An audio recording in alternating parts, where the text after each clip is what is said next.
యేసుక్రీస్తు పునరాగమన పండుగ ఈస్టర్ వేడుకలు హైదరాబాద్లో ఘనంగా జరిగాయి.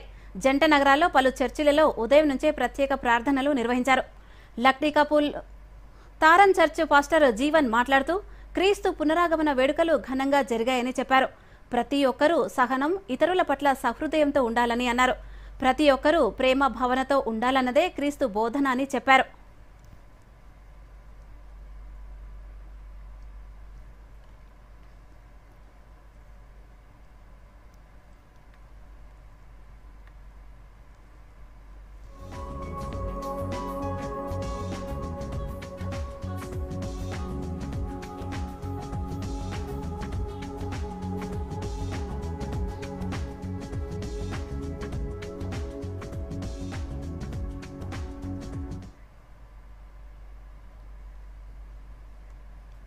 ఈస్టరు అనగా పునరుద్ధానము అనగా యేసుక్రీస్తు ప్రభువారు తన సమాధిలో నుండి తిరిగి లేచినటువంటి దినము.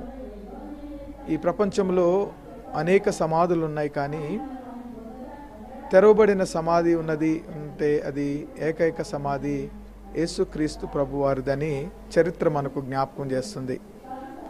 కనుక ఈరోజు అట్టి సంతోషకరమైన పునరుద్ధాన దినము క్రైస్తవ విశ్వాసులందరూ తలంచేది ఏంటనంటే, మరణ అనంతరము జీవితం ఉన్నది, లైఫ్ ఆఫ్టర్ డెత్ అనేది ఉన్నది అని తెలియచేయటానికి యేసుక్రీస్తు ప్రభువారు లోకానికి వచ్చారు.